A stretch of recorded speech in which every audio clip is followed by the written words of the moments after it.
Quem pode falar? Falando do centro, descolonizando o conhecimento. Pode a subalterna falar? Guattari C. Spivak, 1995, coloca a questão: pode a subalterna falar?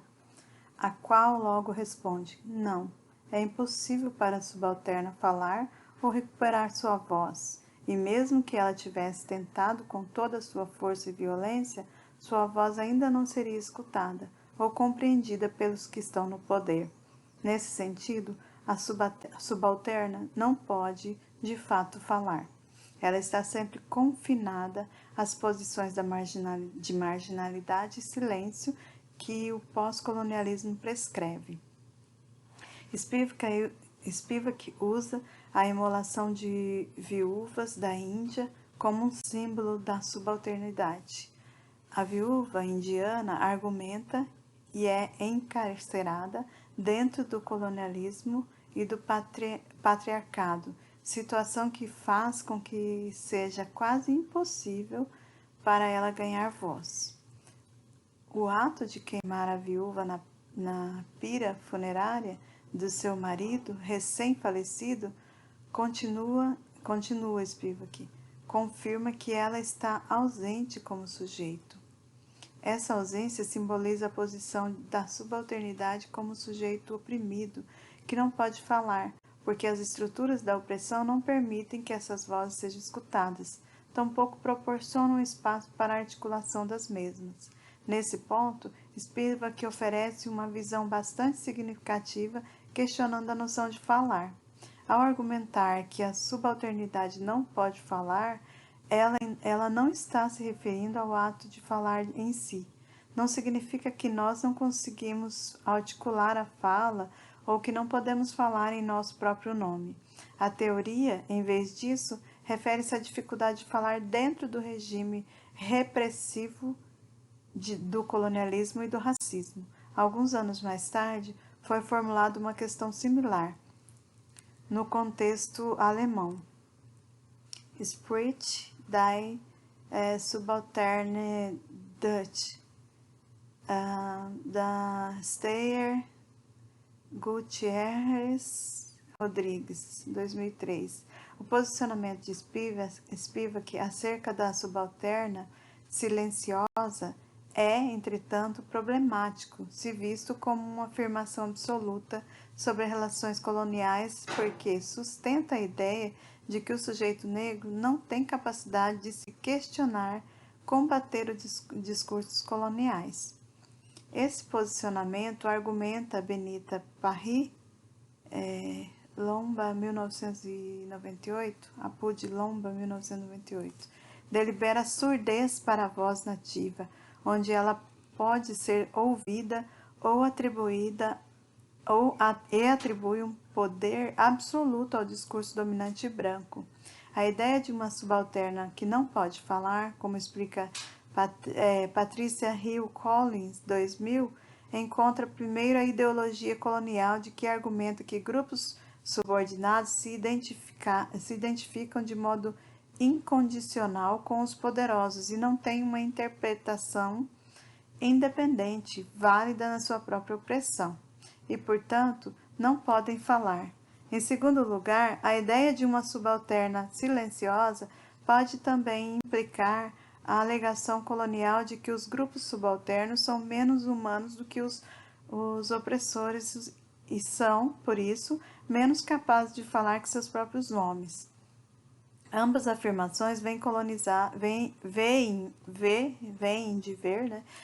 os colonizados como incapazes de falar e nossos discursos como insatisfatórios, inadequados e, nesse sentido, silenciosos. Elas também vão ao encontro da sugestão comum de que os grupos oprimidos carecem de motivação para o ativismo político por conta de uma consciência falha ou insuficiente de sua própria subordinação. No entanto, grupos subalternos colonizados não têm sido nem vítimas passivas, nem tampouco cúmplices voluntárias e voluntários da dominação. É desnecessário escolher entre o posicionamento e se pode falar ou não.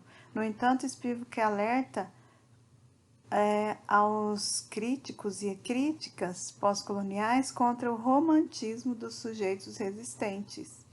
Ela leva a sério o desejo de intelectuais pós-coloniais de enfatizar a opressão e viabilizar as perspectivas dos grupos oprimidos. Não obstante, seu objetivo é desafiar a simples suposição de que podemos recuperar o ponto de vista da subalterna. A própria ausência no centro da voz da colonizada e do colonizado pode ser lida como emblemática da dificuldade de recuperação de tal voz, e como confirmação de que não há espaço onde a colonizada ou o colonizado possa falar. Conhecimento é um mito universal, subtítulo do Quem Pode Falar. Todo semestre, logo após o primeiro dia do meu seminário, faço algumas perguntas à turma, para lhes oferecer uma noção de como o conhecimento e o poder racial se entrelaçam. Primeiro nós contamos quantas pessoas há na sala, então começo fazendo perguntas muito simples. O que foi a Conferência de Berlim em 1984-85? Quais países africanos foram colonizados na Alemanha? Quantos anos durou a colonização alemã no continente africano? E concluo com perguntas mais específicas. Quem foi a rainha Nzinga e que papel ela teve na luta contra a colonização europeia? Quem escreveu Pele Negra, Máscaras Brancas? Quem foi Meia In? Não surpreendente que a maioria dos estudantes e das estudantes brancos e brancas na sala são incapazes de responder à pergunta, enquanto estudantes negros respondem corretamente a maioria delas. De repente, aqueles e aquelas que, em geral, não são vistos e vistas tornam-se visíveis, enquanto aqueles e aquelas que são vistos tornam-se invisíveis. Aqueles e aquelas usualmente silenciosos e silenciosas começam a falar, enquanto aqueles e aquelas que sempre falam tornam-se silenciosos. Silenciosos não porque não conseguem articular suas vozes ou línguas, mas sim porque não possuem aquele conhecimento. Quem sabe o que, quem não sabe e por quê. Esse exercício nos permite visualizar e compreender como os conceitos de conhecimento, erudição e ciência estão intrinsecamente ligados ao poder da autoridade racial. Qual conhecimento está sendo reconhecido e como tal, e qual conhecimento não é? Qual conhecimento tem feito parte das agendas acadêmicas e qual conhecimento não? De quem é esse conhecimento? Quem é reconhecido ou reconhecida como alguém que possui conhecimento? E quem não é? Quem pode ensinar conhecimento? Quem não pode? Quem é o centro? Quem está no centro e quem permanece à margem? Fazer essas perguntas é importante porque o centro é ao qual me refiro aqui, isto é, centro acadêmico, não é um local neutro. Ele é um espaço branco onde o privilegiado de fala tem sido negado onde o privilégio de fala tem sido negado para as pessoas negras.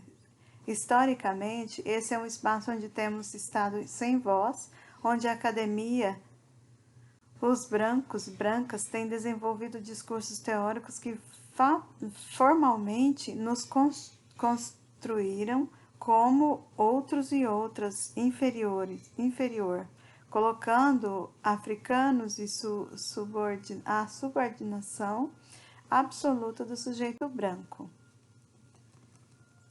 Nesse espaço temos sido descritos e descritas, classificados, desumanizadas, primitivizadas, brutalizadas, mortos e mortas.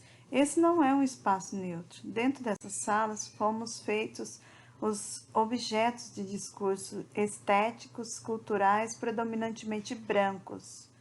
Essa é do Stuart Hall, 1992, página 252. Mas raras vezes fomos os sujeitos. Tal posição de objetivação que comumente ocupamos esse lugar de oralidade não indica, como se acredita, uma falta de resistência ou interesse, mas sim uma falta de acesso à repressão sofrida pela comunidade negra. Não é que nós não tenhamos falado, ou é que nossas vozes, graças a um sistema racista, têm sido sistematicamente desqualificadas, consideradas conhecimento inválido ou então representado por pessoas brancas que, ironicamente, tornam-se especialistas em nossa cultura e em nós mesmos, e mesmo em nós. De ambos os modos, somos capturados e capturadas em uma ordem violenta colonial. Nesse sentido, a academia não é um espaço neutro, nem tampouco simplesmente um espaço de conhecimento e sabedoria, de ciência e erudição, e também também espaço de violência. Ela coloca separado, violência, separa todas as letras. Como a academia, por exemplo, é comum dizerem que meu trabalho acerca do racismo cotidiano é muito interessante, porém não muito científico. Tal observação ilustra a ordem colonial da qual intelectuais negras e negros residem. Você tem uma perspectiva demasiada e subjetiva, muito pessoal, muito emocional, muito específica. Esses são os fatos objetivos. Tais comentários funcionam como uma máscara que silencia nossas vozes assim que falamos. Eles permitem que o sujeito branco posicione nosso discurso de volta nas margens, como conhecimento desviante, enquanto seus discursos se conversam no centro como norma. Quando eles e elas falam, é científico. Quando nós falamos, não é acientífico. É acientífico. Universal, específico, objetivo, subjetivo, neutro, pessoal, racional, emocional, imparcial, parcial. Eles e elas têm fatos, nós temos opiniões.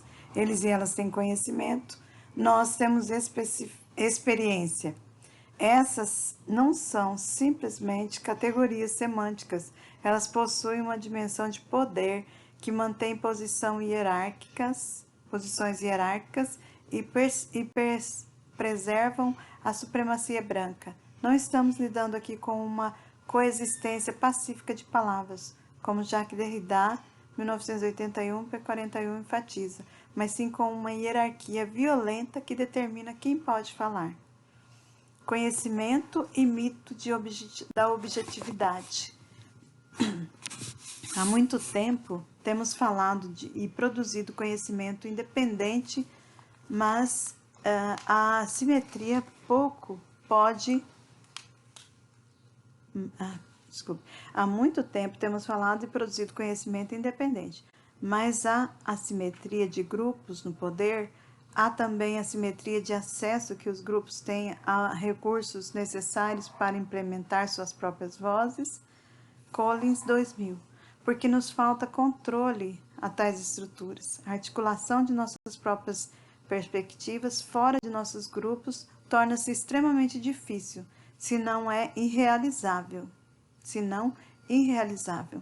Como resultado do trabalho de escritores e escritoras intelectuais negras, permanece, em geral, fora do corpo acadêmico e de suas agendas, como as perguntas e os estudantes e as estudantes mostrou. Eles e elas não estão acidentalmente naquele lugar, foram colocados e colocadas na margem por regimes dominantes que regulam o que é a verdade e erudição. O que é a verdadeira erudição. Considerando que o conhecimento é colonizado, argumenta Ermengert Stubb, 2007, página 90, que o colonialismo não apenas significou a imposição da autoridade ocidental sobre as terras indígenas, mais indígenas de produção, leis e governos indígenas, mas também a imposição de autoridade ocidental sobre todos os aspectos dos saberes, línguas culturais indígenas, não é somente uma imensa, mas também uma urgente tarefa descolonizar a ordem eurocêntrica do conhecimento. Além disso, as estruturas de validação do conhecimento que definem o que é erudição de verdade e válida são controladas por acadêmicos e acadêmicas brancos e brancas, ambos homens e mulheres que declaram suas perspectivas como condições universais, enquanto posições de autoridade e de comando na academia forem negados às pessoas negras, people of color, POC, que é uma sigla, né, POC, é a ideia sobre, vou ler de novo essa frase, ambos os homens e mulheres que declaram suas perspectivas como condições universais, enquanto posição de autoridade, comando na academia forem negadas às pessoas negras, people of color, POC, a ideia sobre o que são ciência e erudição prevalece intacta, permanecendo prioridade exclusiva e inquestionável da branquitude. Portanto, o que encontramos na academia não é uma verdade objetiva científica, mas sim o resultado de relações desiguais de poder e de raça. Qualquer forma de saber que não se enquadre na ordem eurocêntrica de conhecimento tem sido continuamente rejeitada sob o argumento de não constituir ciência credível. A ciência não é, no sentido, um simples estudo político da verdade, mas a produção de relações raciais de poder que ditam o que deve ser considerado verdadeiro e em quem acreditar. Os temas, paradigmas, metodologias, academicismo tradicional, a chamada epistemologia, referem não ao espaço heterogêneo para teorização, mas sim a interesses políticos específicos na sociedade branca. Collins, 2000 e Nueto Simons, 1997. A epistemologia deriva das palavras gregas episteme, que significa conhecimento, logos, que significa ciência, e a ciência da aquisição do conhecimento é determina que questões merecem ser colocadas, temas, como analisar e explicar fenômenos, paradigmas, entre aspas, e como conduzir pesquisas para produzir conhecimento, métodos. Então, seria assim, a epistemologia, que deriva da palavra grega episteme, que significa conhecimento. O logos, que significa ciência. A ciência da aquisição de conhecimento e determina que questões merecem ser colocadas. Aí, entre parênteses, que temas, né? Que questões devem ser colocadas, os temas a serem estudados, né? Como analisar e explicar os fenômenos, paradigmas, que tem um modo certo para essa análise. E como conduzir a pesquisa para conduzir o conhecimento, método, quais metodologias podem ser utilizadas. E, nesse sentido, define não apenas o que é conhecimento verdadeiro, mas também em quem acreditar, em quem confiar. Mas quem define quais perguntas merecem ser feitas? Quem as está perguntando? Quem está explicando? E para quem as respostas são direcionadas? Devido ao racismo, pessoas negras experienciam uma realidade diferente das brancas e, portanto, questionamos, interpretamos e avaliamos as realidades dessa maneira diferente. Os temas, paradigmas, metodologias utilizados para explicar tais realidades podem diferir dos temas, paradigmas e metodologias dos e das dominantes. Essa diferença, no entanto, é distorcida do que conta como conhecimento válido. Aqui, inevitavelmente, tenho de perguntar Como eu, uma mulher negra, posso produzir conhecimento de uma área que constrói de modo sistemático os discursos intelectuais negros e negras como menos válidos? Agora outro subtítulo: Conhecimento e o mito da neutralidade. Interessante, mas acientífico, interessante, mais subjetivo, interessante, mais pessoal, emocional, parcial. Você interpreta demais, disse uma colega. Você deve achar que é a rainha da interpretação. Tais comentários revelam um controle interminável sobre a voz do sujeito negro e o anseio de governar e comandar como nós nos aproximamos e interpretamos a realidade. Com tais observações, o sujeito branco é assegurado de seu lugar de poder de autoridade sobre um grupo que ele está classificando como menos inteligente.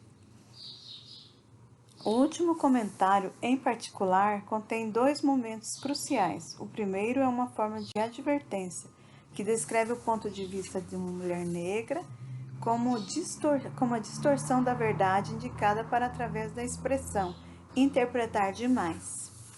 A colega branca estava me advertindo que eu não estava interpretando em demasia, extrapolando as normas da epistemologia tradicional e, portanto, produzindo conhecimento inválido. A colega branca estava me advertindo que eu estava interpretando em demasia, extrapolando as normas da epistemologia tradicional e, portanto, produzindo conhecimento inválido.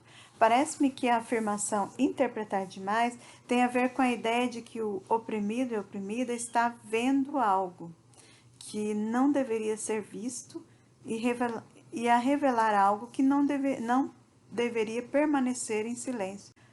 Que deveria. Vou ler de novo essa parte. Parece-me que a afirmação interpretar demais tem a ver com a ideia de que o oprimido está vendo algo que não deveria ser visto e revelando algo que não deveria permanecer, que deveria, e revelando algo que deveria permanecer em silêncio como um segredo. Curiosamente, também os discursos feministas, homens tentam, de forma similar, irracionalizar o pensamento das mulheres, como se as interpretações feministas não fossem nada mais do que fabricação da realidade e ilusão, talvez até uma alucinação feminina. Nessa constelação é a mulher branca quem racionaliza meu pensamento, e ao fazê-lo, ela define para a mulher negra o que é conhecimento real e como ele deveria ser expressado. Isso revela complexas dinâmicas entre raça, negro e poder, e como a suposição de um mundo dividido entre os homens poderosos e mulheres subordinados não pode explicar o poder da mulher branca sobre as mulheres e homens negros. No segundo momento, ela fala das posições hierárquicas de uma rainha que ela fantasia e que eu queria ser, mas quem não posso me tornar. A rainha é uma metáfora interessante. É uma metáfora do poder e também a ideia de que certos corpos pertencem a determinados lugares. Uma rainha pertence normalmente ao palácio do conhecimento, e ao contrário da pebre, que não pode jamais alcançar a posição de realeza. A pebre está encerrada em seus corpos subordinados. Tal hierarquia introduz uma dinâmica na qual a negritude significa não somente inferioridade, mas também estar fora do lugar, enquanto a branquitude significa estar no lugar e, portanto, superioridade. Dizem-me que estou fora do lugar, porque em sua fantasia eu não posso ser a rainha, mas apenas plebe. Ela parece estar preocupada com meu corpo como impróprio. No racismo, corpos negros são construídos como corpos impróprios, como corpos que estão fora do lugar e, por essa razão, corpos que não podem pertencer. Como brancos, ao contrário, são construídos como próprios, como corpos que estão no lugar, em casa, corpos que sempre pertencem. Eles pertencem a todos os lugares, a Europa, a África, no norte, no sul, no leste, no oeste, no centro, bem como na periferia. Através de tais comentários intelectuais, negros e negras são convidados a persistentemente retornar seus lugares fora da academia, nas margens, onde os corpos são vistos, apropriados e em casa. Tais comentários agressivos são performances frutíferas do poder, controle, intimidação, que certamente logram sucesso em silenciar vozes oprimidas. Frutífero, de fato, porque lembro de ter parado de escrever por mais de um mês. Eu me tornei temporariamente sem voz. Fui claramente excluída. E estive esperando ser escuramente incluída. Blacking. Me lembrei muito das palavras de Audre Lorde. Enquanto nos falamos, temos medo de que nossas palavras nunca serão ouvidas, nem bem-vindas. Mas quando estamos em silêncio, nós ainda temos medo. Então é melhor falar. Temos em mente que não éramos supostas sobreviver. Não éramos supostas sobreviver. Discursos marginais. Dor, decepção e raiva. Obviamente, falar sobre essas posições marginais evoca dor, decepção e raiva. Elas são lembretes dos lugares onde mal podemos entrar, dos lugares nos quais dificilmente chegamos e não podemos ficar. Hawkes, 1990, página 148. Tal realidade deve ser falada e teorizada. Deve ser um lugar dentro do discurso, porque não estamos lidando com informação privada. Tal informação, aparentemente privada, não é, de modo algum, privada. Não são histórias pessoais ou reclamações íntimas, mas relatos de racismo.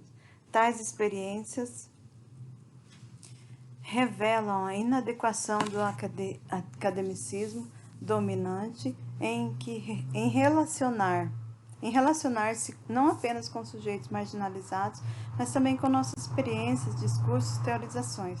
Elas espelham as realidades históricas, políticas, sociais e emocionais das relações raciais em espaços acadêmicos e deveriam, portanto, ser articuladas tanto teórica quanto metodologicamente. Sendo assim, demanda uma epistemologia que inclua o pessoal e o subjetivo como parte do discurso acadêmico, pois todos nós e todas nós falamos de um tempo e lugar específico, de uma história e uma realidade específica. Não há discursos neutros. Quando acadêmicos e acadêmicas brancos e brancas afirmam ter um discurso negro e objetivo, não estão conhecendo o fato de que eles e elas também escrevem e têm lugar específico, que naturalmente não é neutro, nem objetivo ou universal, mas dominante. É em lugar de poder, desse modo, e é um lugar de poder. Desse modo, se esses ensaios parecem preocupados em narrar as emoções e a subjetividade como parte de um discurso teórico, vale lembrar que a teoria está sempre posicionada em algum lugar e é sempre escrita por alguém.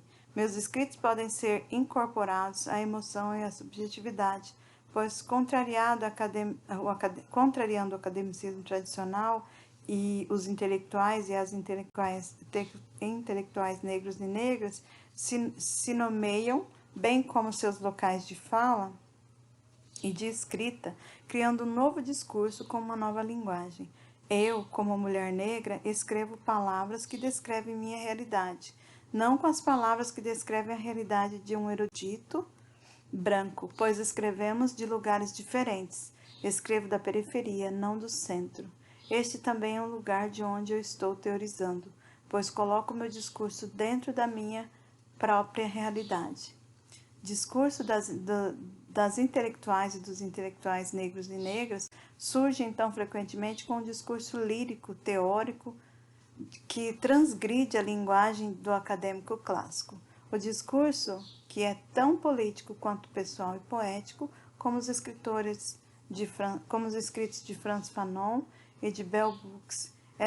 Essa deveria ser uma preocupação primordial da descolonização do conhecimento acadêmico, isto é, lançar uma chance de produção de conhecimento emancipatório alternativo, como Irmingard Stubble, 2007, página 90, argumenta, a fim de transformar as configurações do conhecimento e do poder falar em prol da abertura de novos espaços para teorização e para a prática. Como escritoras e escritores acadêmicos e acadêmicas, negros e negras, estamos transformando configurações de conhecimento e de poder à medida que nos vemos entre limites opressivos, entre margens e centro.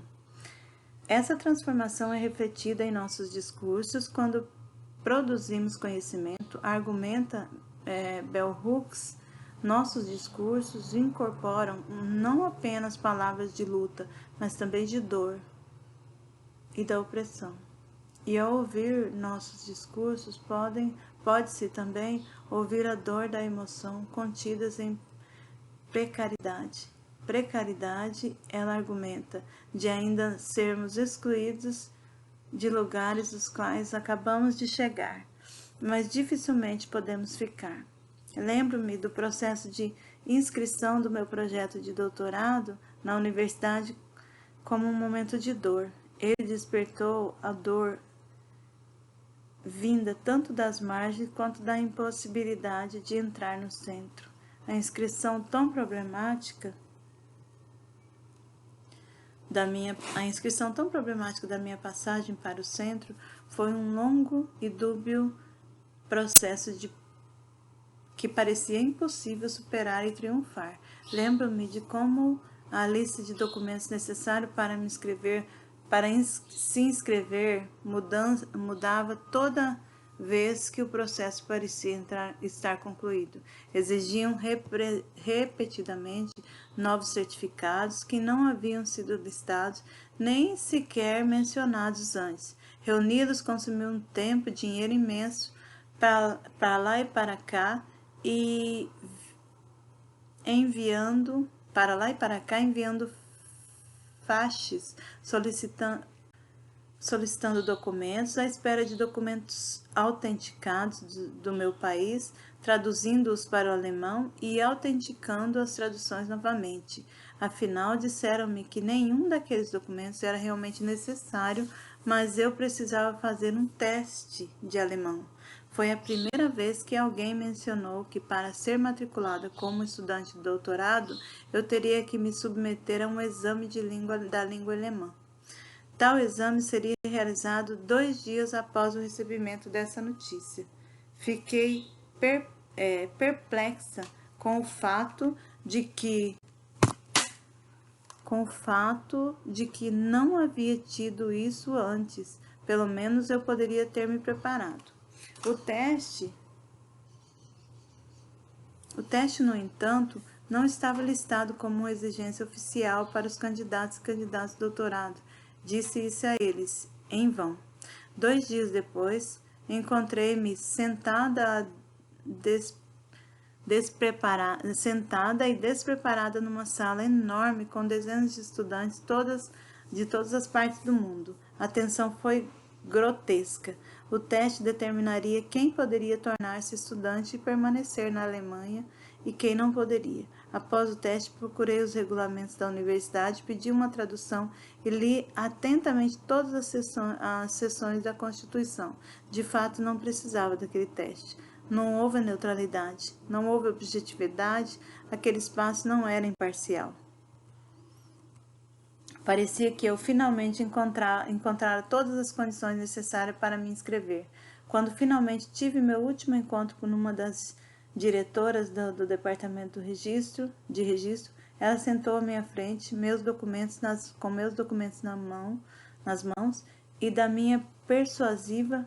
de maneira persuasiva perguntou-me se eu tinha certeza absoluta que queria me inscrever como candidata ao doutorado. Ela explicou que eu não precisava e adicionou que eu deveria considerar a possibilidade de pesquisar e escrever minha tese em casa. A casa que ela referia é invocada aqui como margem. Eu estava sendo convidada a permanecer em casa fora das estruturas universitárias, com status não oficial de pesquisadora. Mulher branca, por outro lado, estava falando desse centro, desde dentro do centro, onde ela era documentada e oficial. A diferença racial vem a coincidir com a diferença espacial, quando a mulher branca, habitante do centro, pede à mulher negra, que está na periferia, para não entrar, mas sim para permanecer nas margens. As relações de poder desiguais de raça estão rearticuladas nas relações de poder desiguais entre os espaços. Moharan, 1999, página 3. Eu estava furiosa e exausta. Quantos obstáculos ainda faltavam? Quantas mentiras e mal-entendidos? Quem pode de fato entrar nesse centro? E quem tem permissão para produzir conhecimento? Devido à longa demora de todo o processo de matrícula, eu ainda não tinha recebido o cartão. Então minha orientadora, gentil e prontamente escreveu uma carta oficial declarando que eu era sua aluna de doutorado. Isso me daria acesso às estruturas da universidade. Eu costumava levar essa carta comigo dentro da minha carteira. A primeira vez que visitei a biblioteca de psicologia da Universidade Livre de Berlim, logo na entrada, quando eu estava passando, fui chamada de repente por uma funcionária branca que disse em voz alta: "Você não é daqui." É? A biblioteca é apenas para estudantes universitários. Perplexa parei, no meio de dezenas de pessoas brancas circulando dentro daquele enorme recinto. Eu fui a única parada para verificar na entrada. Como ela poderia saber que eu era de lá ou de outro lugar? Ao dizer só para estudantes universitários, a funcionária da biblioteca estava me informando que meu corpo não foi lido como um corpo acadêmico. As estudantes universitárias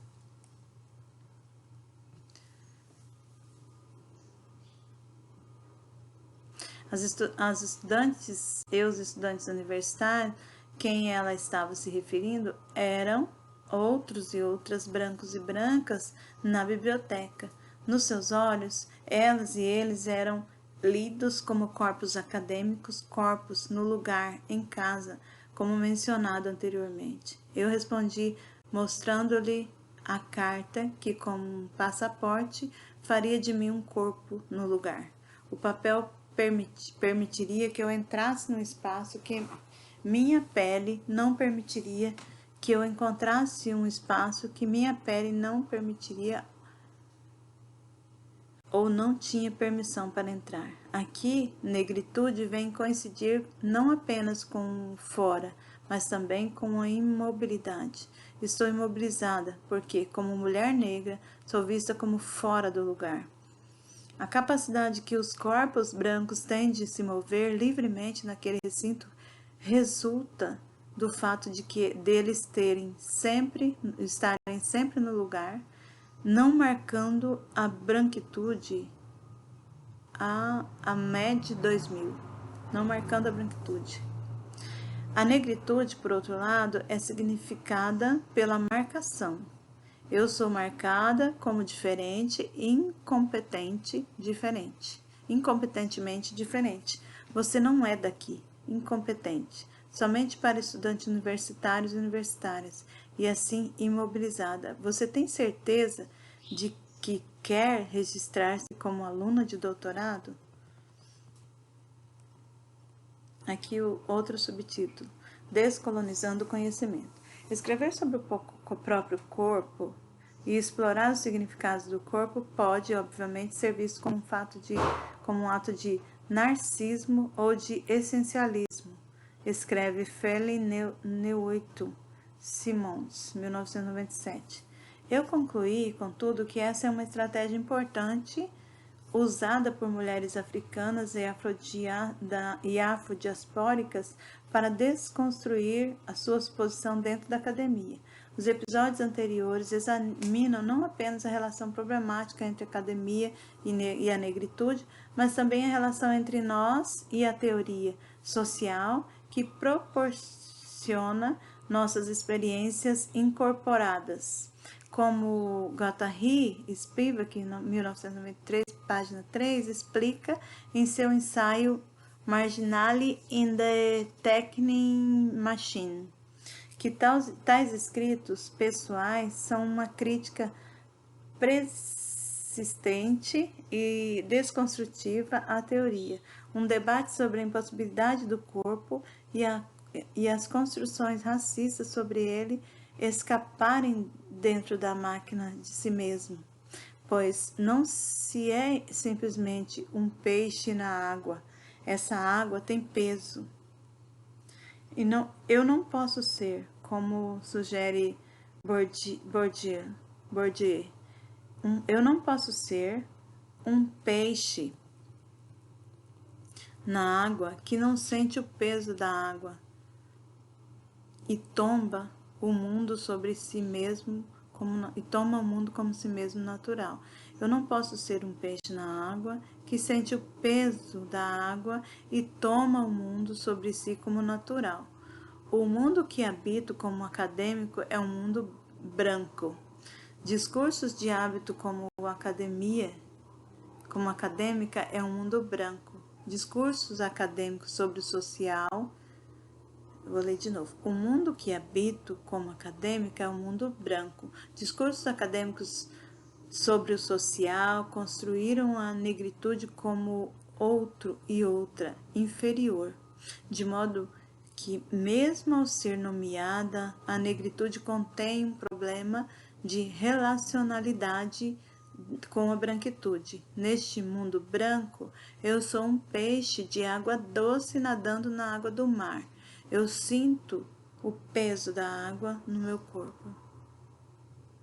É do Neuwirth Simons, página 197.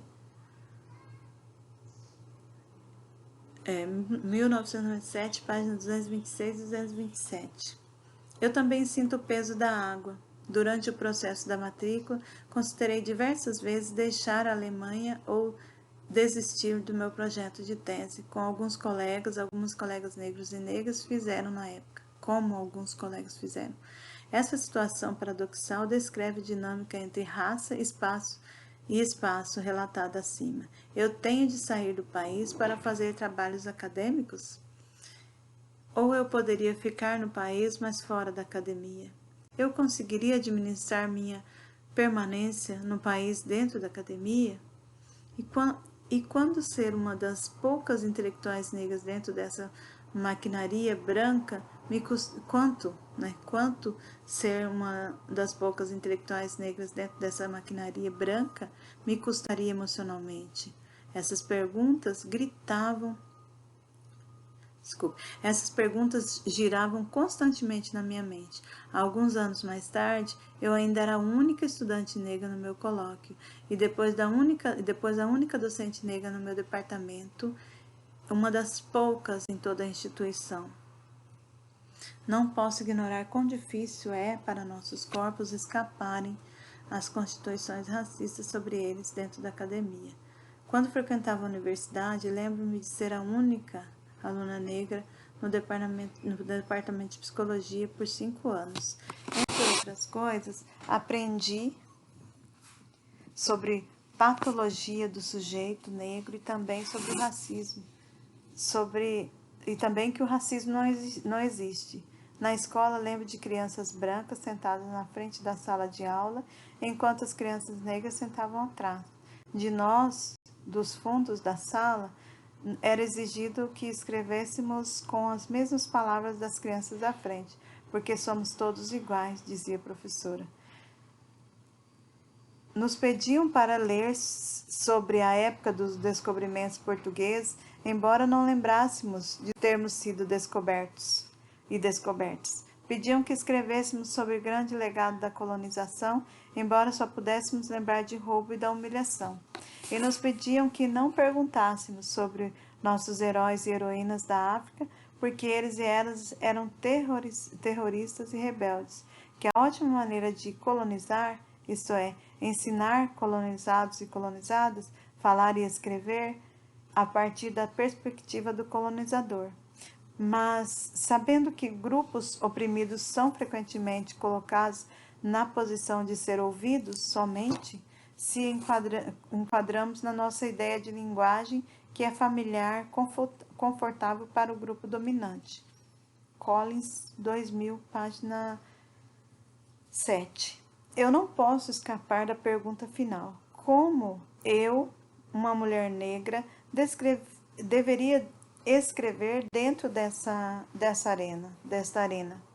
Patricia Hill Collins argumenta que a existência de que o oprimido ou oprimida seja obrigado ou obrigada a prover um discurso confortável, muitas vezes muda o significado do nosso ideal e trabalha para elevar as ideias de grupos dominantes. 2000, página 7, da Collins, né? Assim, o conforto aparece como uma forma de regulação dos discursos marginalizados. Para quem devo escrever? O que devo escrever? Devo escrever contra ou por alguma coisa? Às vezes, escrever transforma em medo. Temo escrever, pois mal sei se as palavras que estou usando são minha salvação ou minha desonra. Parece que tudo ao meu redor era e ainda é colonialismo. Tínhamos médicos, professores, estadistas, sim, mas todos esses casos, algo de insólido persistia. Nós temos um professor de história senegalês, ele é muito inteligente. Nosso médico é um negro, ele é muito cordial. Era professor negro, o médico negro. Eu que começava a fraquejar, tremia ao menor alarme. Sabia, por exemplo, que se um médico negro cometesse um erro, era o seu fim e dos outros que o seguiriam. Na verdade, o que se pode esperar de um médico negro? Desde que tudo corresse bem, punham-no nas nuvens, mas atenção, nada de enganos, de forma alguma. O médico negro não saberá jamais que ponto sua posição está próxima do descrédito. Fanon, 1967, página 117. Descrédito e desgraça, de fato, porque parece entrar dentro da barriga da besta, disse Stuthouse. Ele usa essa expressão para descrever a hora e o local específicos a partir dos quais ele escreve, como um intelectual negro.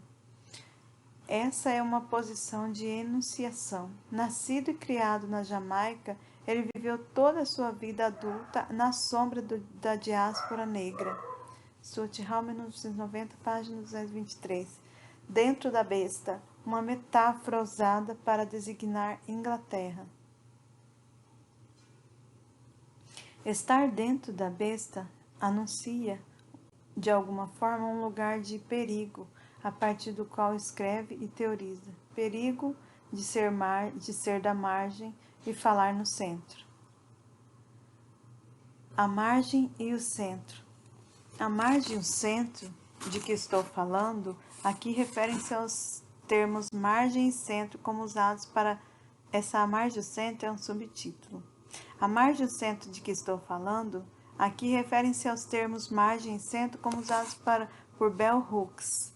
Estar na margem, ela argumenta, é ser parte do todo, mas fora do corpo principal. Hooks vem de uma pequena cidade do estado de Kentucky, onde os trilhos de trem eram lembranças diárias de sua marginalidade, lembretes de que ela estava realmente do lado de fora. Através daqueles trilhos se chegava ao centro. Lojas em que ela não podia entrar, restaurantes onde ela não podia comer e pessoas que ela não podia olhar nos olhos. Esse era um mundo onde ela poderia trabalhar como doméstica, criada e prostituta, mas não podia viver. Ela sempre tinha que retornar à margem. Havia leis para garantir seu retorno à periferia, e severas punições para quem tentasse permanecer no centro. Nesse contexto de marginalização, ela argumenta que mulheres negras e homens negros desenvolvem uma maneira particular de ver a realidade, tanto de fora para dentro quanto de dentro para fora. Focamos nossa atenção tanto no centro como na margem, pois nossa sobrevivência depende dessa consciência. Desde o início da escravidão, nos tornamos especialistas em leituras psicanalistas do outro branca. Hawkes, 1995, página 31.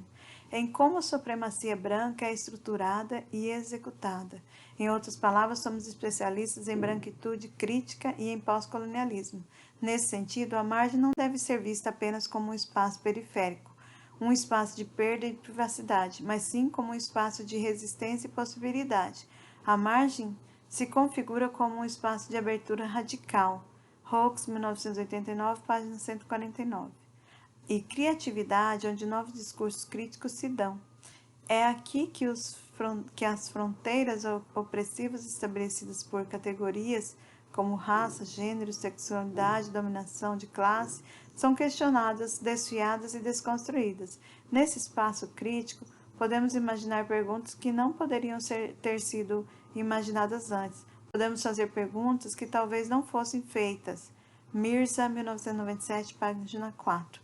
Perguntas que desafiam a autoridade colonial do centro e os discursos hegemônicos dentro dele. Assim, a margem é um local que nutre nossas capacidades de resistir à opressão e transformar e de imaginar mundos alternativos e novos discursos. Falar sobre a margem como um lugar de criatividade pode, sem dúvida, dar vazão ao perigo de romantizar a opressão, em que pode, sem dúvida, dar vazão ao perigo de romantizar a opressão.